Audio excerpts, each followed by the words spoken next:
От кого произошли таджики? Скромные работники сферы торговли, ЖКХ и строительства давно стали привычными в российских городах. Но мало кто знает, что таджики – потомки одного из самых древних народов Азии, с тысячелетней историей и культурой, полной как взлетов, так и катастроф. Они куда древнее, чем самые ранние упоминания о славянах. Дети Турана и Ирана. Несмотря на то, что этноним таджик – сравнительно новое явление, связанное с тюркским и арабским нашествием, народ, носящий это имя, имеет другое происхождение. Предки таджиков имеют гаплотип R1A почти в половине случаев, что указывает на родословную от индоевропейских кочевников Евразии бронзового века.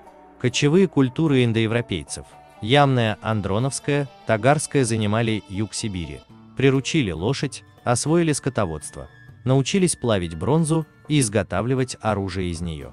Андроновцы и предки персов и индусов переселились на юг из Казахстана и Южной Сибири, истребив и ассимилировав местное население, используя громадные преимущества конных воинов, да еще и вооруженных бронзовым оружием.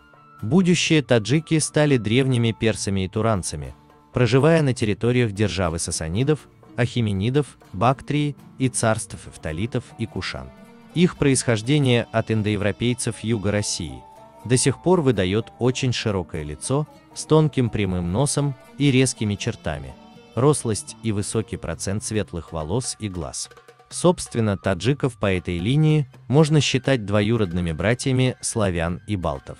Родственные им народы, объединенные иранским языком, проживали как в современном Иране, Туране, степях Казахстана и России, доходя до Дуная на западе. Их название история сохранила под именем скифов, сарматов, аорсов, саков и дахов. В Персидской империи всегда проживали выходцы из иранской языковой среды, до самого краха этого государства. Нашествие арабов. Ведомые пророком, арабы и их союзники напали на Иран и соседние государства, воспользовавшись тем, что Византия и Иран столетиями войн настолько ослабили друг друга, что мощного сопротивления плохо вооруженным, не знавшим дисциплины фанатикам, оказать они не смогли. Иран был завоеван, маги зороастрийцев убиты, святыни разрушены, как капища язычников, а священная книга Авеста потеряна на века.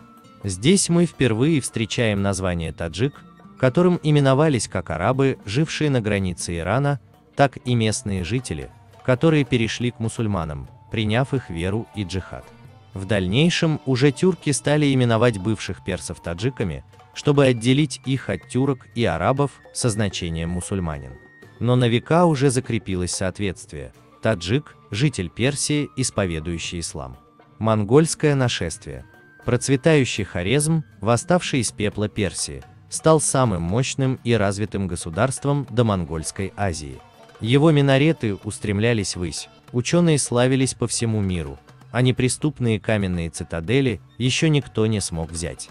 Поражение Джелала ад-Дина и его еще менее удачливого отца от восточных кочевников и затем уже полноценное вторжение монголов привело к новой катастрофе. Снова запылали храмы, население истреблялось, знания терялись и запустение покрыло некогда цветущую землю. Монголы убили не только всех жителей Хорезма, но также домашних животных и посыпали землю солью, чтобы более на ней ничего не росло. Это была плата за отчаянное сопротивление. Уцелевшие таджики получили большое число монгольских генов, что иногда можно заметить и у современных представителей таджикского народа, где с европеоидным профилем соседствует монгольская складка века. А также обязанность выставлять войско для хана, что привело к тому, что названия таджик и узбек стали синонимами и татарского воина. Этноним таджик окончательно закрепился как определение культурного городского жителя региона, мусульманина, а монголы стали именоваться тюрками, чтобы отличать их друг от друга. Кочевая элита состояла из тюрок, а персоязычное население стали официально именовать таджиками. Современное состояние. После монголов таджики некоторое время пребывали в консервации, смешиваясь лишь в небольшой доле с окрестными народами. А уже во времена Российской империи и СССР они распространились по Евразии гораздо шире. И при этом они сохранили удивительные черты персидской культуры в кухне, песнях и танцах, и даже в именах. Так, типичное имя таджика в России – Джамшид – происходит от древнейшего, еще арийского имени третьего вождя арийцев в Иране – Йимы. Они также почитают дом и очаг, как их предки в доисламскую эпоху, исповедовавшие зороастризм. Понравилось видео? Ставьте лайк и подписывайтесь на канал.